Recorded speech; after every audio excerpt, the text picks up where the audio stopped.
Shalom. I want to give all the praise, all the glory, all the honor unto Yahweh, Bahashem, Yahushai, Bahashem, Rakah Kudash. Double honors goes out to the elder apostles of Great Millstone for teaching me the truth. Also want to acknowledge all the Akyam who are pushing the truth with sincerity throughout the four corners of the earth. And Shalom to the elect of the nation of Israel.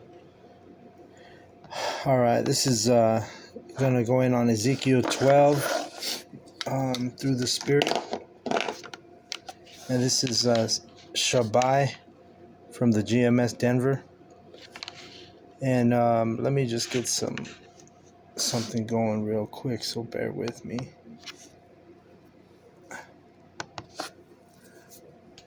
I'm going to have to sign in here.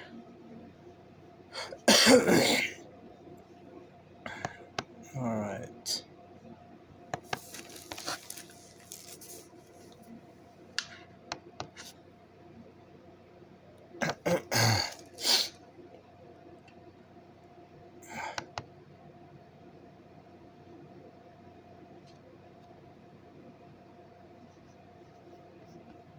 Alright, let me see.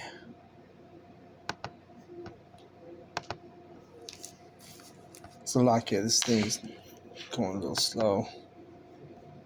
Just trying to get this music ready. I should have had it ready, but I had to switch devices. So anyway, oh shit.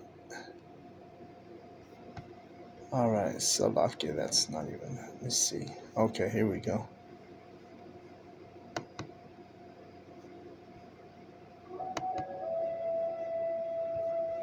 All right, that's good. That's what we needed right there.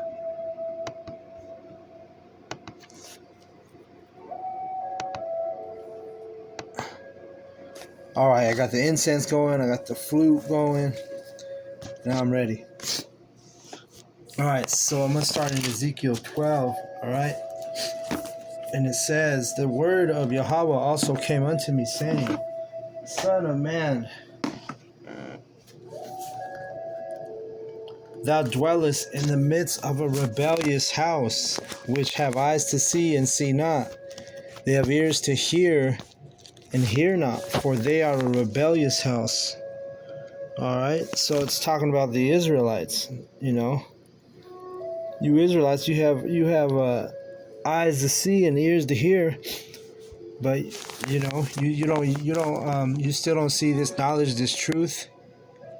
You know, you don't hear it when the prophets are on the streets. The majority of you just keep walking by, paying no mind.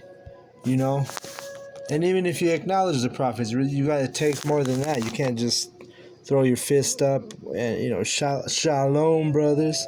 Shalom, brothers, you know. Yeah, it always makes me think of when Moses saw the burning bush. It would have been like him just passing by the burning bush with not inquiring nothing, right?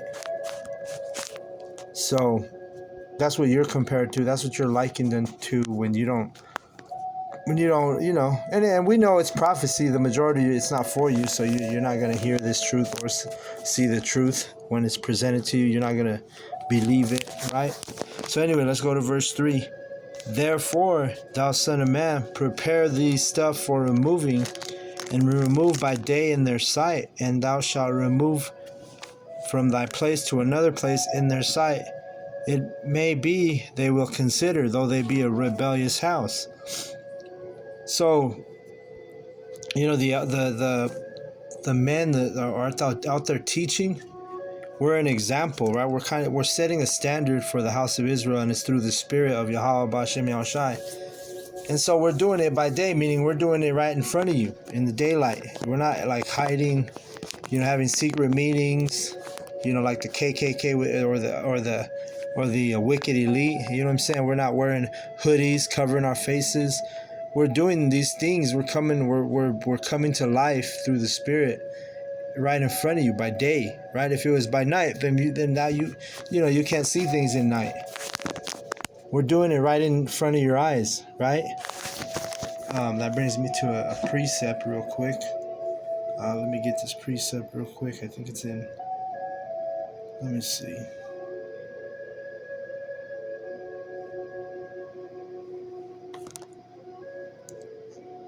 Thine eyes shall see thy teachers. Because you're gonna see your teachers, right? Yeah, Isaiah 30:20. I knew it was. I thought it was 20 or 30 or 30 and 20. I always get it mixed up. So we got Isaiah. Let's see, Isaiah 30 and 20. It says, "And though Yahweh will give you the bread of adversity and the water of affliction, yet," and that's us, right? We go through the bread of adversity, water of affliction, "yet shall not thy teachers be removed into a corner anymore." Yeah, we're not in the corner. You see us in broad daylight. You see your teachers. You see the teachers on the YouTube. You see them on the corner, right? Let's get this one real quick. Makes me think. Wisdom crieth out in the streets. In Proverbs somewhere. Yeah, Proverbs 120. Right? The teachers have the wisdom, right? The teachers, the servants of Yahweh Bashem Yahushai, we have this knowledge, this truth, this understanding. So that's wisdom. And it says right here in Proverbs 1 and 20, "Wisdom crieth without, she uttereth her voice in the streets. She crieth in the chief place of concourse, in the openings of the gates, in the city she uttereth her words, saying, How long, ye simple ones, will ye love simplicity? And the scorners delight in their scorning, and fools hate knowledge." You know?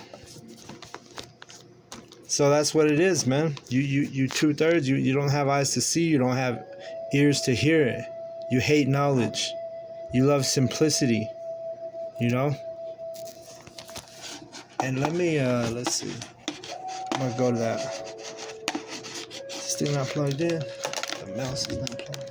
That's alright, I don't need it. Let me see. Let me go here. Let's see. Hold up. Let me get that word real quick. Simplicity. Oh wait, let's go to Proverbs.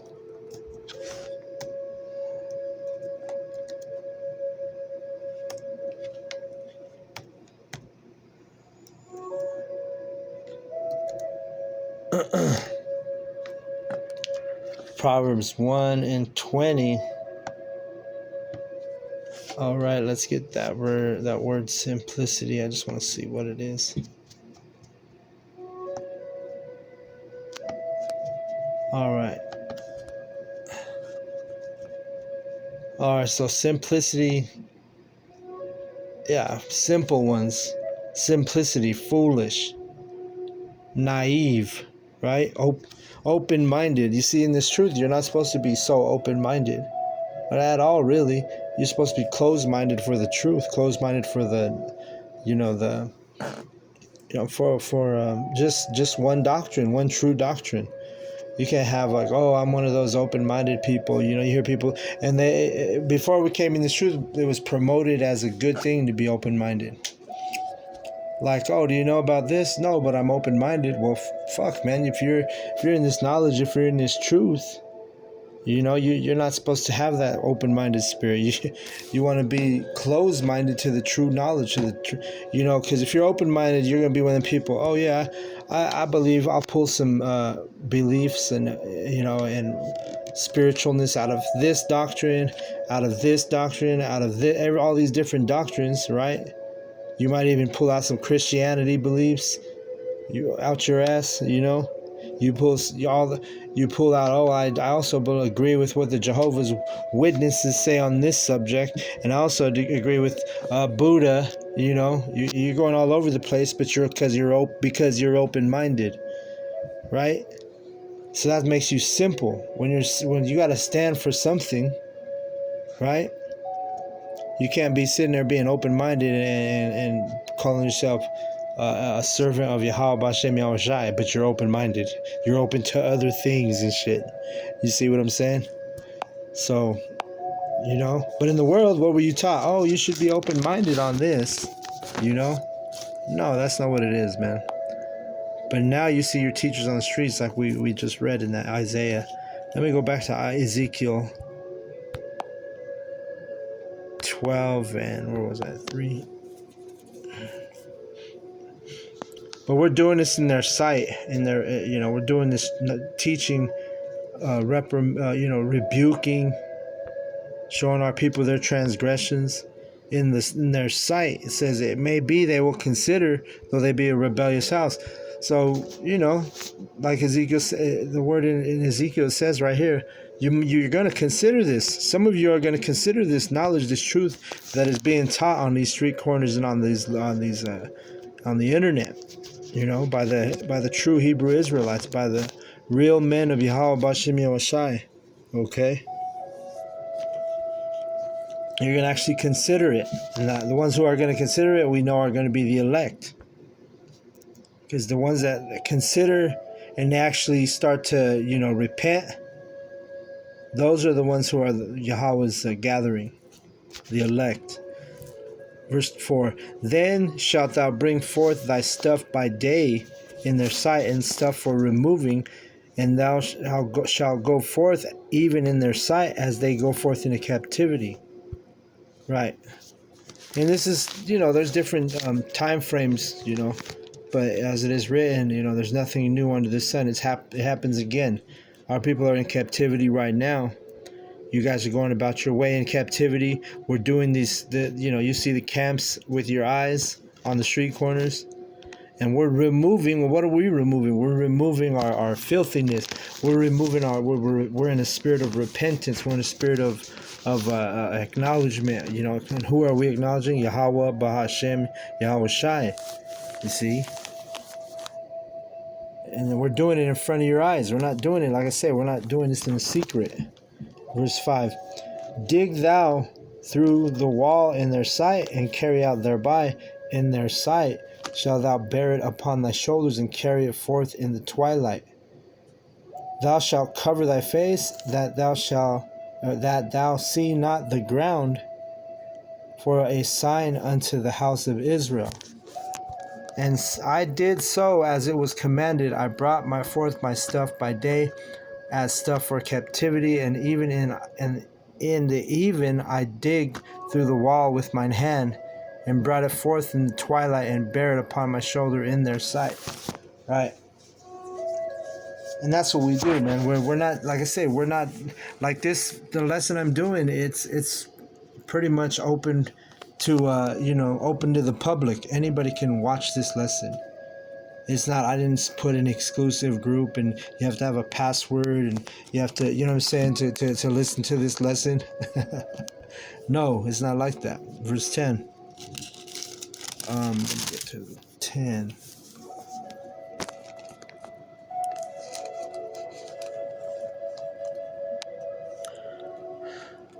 Well, let me wait. I skipped. I'm actually barely on verse 8. And in the morning came the word of Yahweh unto me, saying, Son of man, hath not the house of Israel, the rebellious house, said unto thee, what doest thou? See, and that's what happened. They're like, what are you doing? What's like, what? Why? Did you hear about him? He's changed now. He's different. He's like, he lost his mind, as some of them will say. He went off the deep end, Verse 10. Say unto them, thus saith Yahweh the power, this burden concerneth the prince of Jerusalem and all the house of Israel that are among them. Say, I am your sign, like as I have done, so shall it be done unto them. They shall remove and go into captivity. Right? And this is, like I said, it's talking about in Ezekiel's time, which Ezekiel, I believe he was in the Babylonian captivity. Right? And so, the prophets were coming. They're always, when you see the prophets on the scene, if you understand the scriptures, then you know that Yahweh is about to do something, right? And that's what he was telling Ezekiel, because Ezekiel is basically set up to warn and tell the people, just like all the prophets, we're here to warn you from Yahweh. Because Yahweh is the king of terrors, and he's going to bring you into correction. He's going to submit you. You may not want to, you may think you get through scot-free, but if it's if Yahweh's will, and it is his will to submit the majority of our people, into destruction, into death, into, chaos. So that's why he sets up his prophets. By he has mercy on you if you're the elect. If you listen to his prophets, you listen to his trumpet, which we're likened unto a trumpet, right? Blowing, lifting our voices up like a trumpet on the street corners, right? And also because this is a song, we're singing a song. It's a song, which the scriptures are basically a beautiful song. Even the word psalms, it means song, right? So let me, and not only that, his prophets are the ones who are gonna sing the song 100%. Revelation 14:3. And they sung as it were a new song before the throne, before the four beasts and the elders, and no man could learn that song but the 144,000 which were redeemed from the earth. Right, so we're singing a song right now. Me doing this lesson, I'm basically singing a song. It's like a melody. I even got background music. You hear the flute in the back. The so-called Native American flute, you hear it in the back. Because why? Because this is a song that I'm singing. And like our elders always say, you got to sing this song correctly. You can't be out of tune when you sing this song. You can't go off with the truth, with the doctrine. Ezekiel 12 and 12. And the prince that is among them shall bear his shoulder in the twilight, and shall go forth, and shall dig through the wall to carry out thereby. He shall cover his face, that he see not the ground with his eyes. My net also will I spread upon him. Hold on. My flute stopped playing. Oh, it's still going. It's just thinking. Let's see.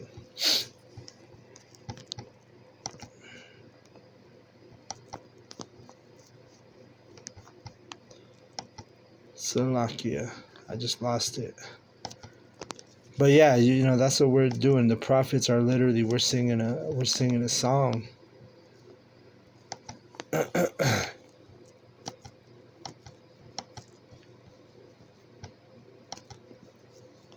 All right. So whatever, that thing's not. It's messing up. So let me just close that shit out. All right. In verse 13, it says, "My net also will I spread upon him, and he shall be taken in by my snare, and I will bring him to Babylon, to the land of the Chaldeans." Those are like with people dealing with witchcraft, sorcerers, which America is Babylon and the land of the Chaldeans, because there's nothing but witchcraft and sorcery out here.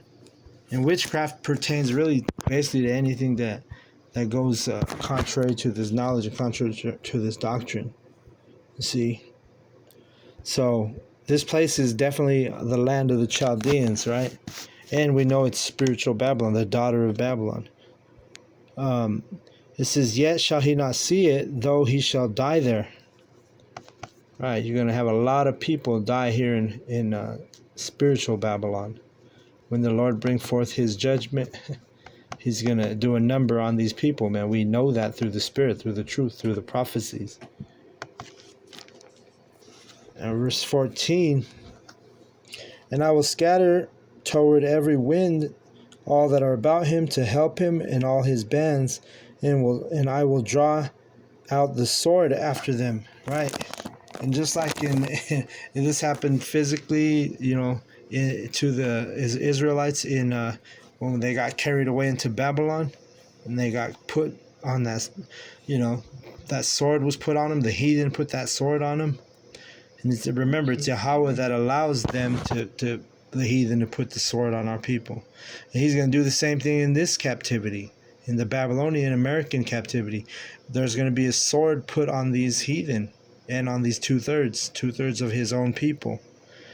Because why? Because they refuse to hearken. They refuse to acknowledge. They refuse to come out of that Babylonian mindset. You see? Which, yeah, I'm reading about ancient Babylon, but this is no different here. It's nothing new under the sun. Things are repeated on the in history. History repeats itself, right, as they say. And the reason, it's another lesson, but it's because it's the same spirits out here, being reincarnated, regenerated. But it says, and they shall know that I am Yahweh when I shall scatter them among the nations and disperse them in the countries. You see, and now we had to wait until this time, really, as the elect is being sealed through this knowledge, but we know who Yahweh is, even because we've been scattered everywhere. Now you have all the brothers in all the different cities and all the different nations teaching this true gospel. Because it says right here, verse 16, but I will leave a few men of them from the sword, from the famine, and from the pestilence, and they may declare all their abominations under the heathen, whither they come, and they shall know that I am Yahweh. You see, and that's what's going on by us, doing this in the sight of all these people, teaching the true gospel, teaching the true ministry, the true doctrine, sound doctrine. We're praying and hoping that we're those men of the elect, those servants, the prophets, and we're hoping that we're going to be spared from the sword and from pestilence and from all these different plagues that are going to hit here in spiritual Babylon, which is America. Verse 17, moreover, the word of Yahweh came unto me, saying, Son of man, eat thy bread with quaking and drink thy water with trembling and with carefulness. So do everything. We're moved with fear. We move with fear, man. Yeah, like I'll tell you a testimony. The elder Apostle Ricard, he was out here with also one of the Elder Ariala. He was out here and visiting us last week, and it was beautiful to see the elders. But it's also at the end of the day, there's also fear dealing with it. You fear that because we understand through experience now when they come and visit us, it's sometimes it's like a shakedown. They're kind of setting a standard. They're filtering out the weak, if you will. Well, Yahweh's using them to do that. So there's also fearing with this truth as part of this balance, right? It's fearful when the elders come out. It's beautiful, but it's also at the same time, if you understand this knowledge, it's fearful. It's like, oh shoot, they've been sent. Okay, literally they've been sent. Whether it was Apostle Tahar or it was the Spirit or whatever it was that said, hey, go visit these brothers in this camp. We understand through experience that this. Let me put it to you like this: the last time the elders came out, I think we had about. We've always had a moderate-sized camp, but we had like about 12, 10, 11 members, somewhere around that. And I think, through time and through different things, since they came out the first time to visit us, our camp's down to 6. All right, I'll put it to you like that. There was a filtering, and it was all through the Spirit that happens when the elders come out. It's a heavy spirit that they come with. Let me get down to 18. Son of man, eat thy bread with quaking and drink thy water with trembling and with carefulness. Right. Verse 19, and say unto the people of the land, thus saith Yahweh the Most High of the inhabitants of Jerusalem and of the land of Israel, they shall eat their bread with carefulness and drink their water with astonishment, that her land may be desolate from all that is therein, because of the violence of all them that dwell therein. Right, so you got to walk on eggshells, not just when the elders comes out here, but we know Yahweh B'Shem Yahshua and the angels always got our eyes on the sinful kingdom, as it is written. So we got to walk in the best, to our ability, best way of our ability, lest we be destroyed in this truth, man. That's a fearful thing. Verse 21, and the word of Yahweh came unto me, saying, Son of man, what is the proverb that ye have in the land of Israel, saying, the days are prolonged and every vision faileth? So you can't be in that spirit of saying, oh man, when's this place ever going to end? The prophecies ain't even happening. You end up falling out because the Jacob's trouble hasn't popped off yet, and we're in the year that Apostle Tahar coined the year of Jacob's trouble. You can't lose the faith and, oh man, this Jacob's trouble didn't come this year, so that means I'm just gonna give up. I'm done with this Hebrew Israelite thing, because you don't see the micro C hip is not being pushed on you, and Jacob's trouble is not. We're not in the midst of that, you know. You can't be in that spirit. You have to have faith. We know it's close. We know it's right here at the doorstep. But it doesn't mean you fall out just because that prophecy hasn't came to pass. You have to have endurance, and you have to, because like the elders always speak on it. In the year 2000, a lot of men fell out because they were expecting the end to come in 2000. All right. And so majority of the camps back in 2000, there was a huge drop-off because the world didn't end. All right? So let's get to verse 23. Tell them, therefore, thus saith Yahweh the Most High, and I'm talking about Esau's world. Tell them, therefore, thus saith Yahweh the Most High, I will make this proverb to cease, and they shall no more use it as a proverb in Israel, but say unto them, the days are at hand, and the effect of every vision. Right. And so just like back then in Ezekiel's time, when Ezekiel was like, yo, you all about to go into captivity. The Babylonians about to snatch you up. That's what we're telling now. And these people, they're like, oh, this ain't happening. This ain't happening. That we're not gonna. The missiles ain't coming. There's no Jacob's trouble. There's no, you know what I'm saying. The micro C hip is still not out. I'm gonna just give up the ministry. No, you got to be in a spirit of patience and endurance. So does it not say? Here is the patience of the saints. Verse 24. For there shall be no more any vain vision, nor flattering divination within the house of Israel. And yeah, trust me, we brothers who are sincere in this knowledge, we visualize this place being fucked up, being destroyed. We visualize Jacob's trouble. We meditate terror, right? So it's not a vain vision. I mean, a vain means useless, or that it's not going to come to pass. It's not. That's what Yahweh was saying. He said, don't call these prophets out here vain. Don't say that their visions and their prophecies are vain. Don't sit here and think that these prophecies are not going to come to pass, and you know what I'm saying? You can just fall out or give up or whatever. And we know there's people who are going to do that, but we know that these prophecies are not vain. Verse 25. For I am Yahweh, and I will speak the word that I shall speak, and the word that I shall speak shall come to pass, and it shall be no more prolonged. For in your days, O rebellious house, will I say the word, and will perform it, saith Yahweh the power. That's a beautiful verse. It says in our days it's going to come to the pass. And remember, this was Ezekiel, the house of Israel getting ready to go into captivity under the Babylonians. Man, the visions we're prophesying on now, we're in a different time. We're not telling you you're going to go into captivity in fucking Babylon, ancient Babylon. No, we're telling you Jacob's trouble is about to pop off. The micro C hip is about to come to pass, and then the fucking ICBM thermonuclear missiles are about to do some work, along with the chariots and along with all the other plagues that Yahweh is going to destroy this place with. You see? So that's a beautiful verse right there. It shall come to pass, for in your days. See, and Ezekiel was among Israel, telling them this is going to happen while you're alive. We're telling people in our generation, this is going to happen in your lifetime. You see? Verse 26. Again, the word of Yahweh came to me, saying,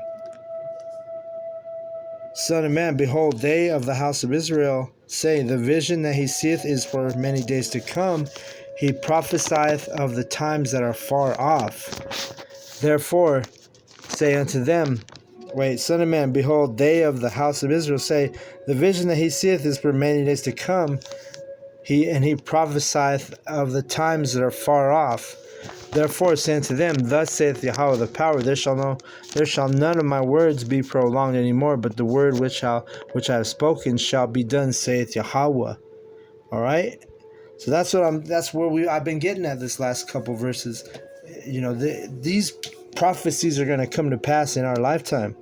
You can have people. That's what they were saying back then. Oh, look at these words. These prophecies and visions that you're having. They're not going to come in our lifetime. That's the attitude they had, and that's the same attitude these people have.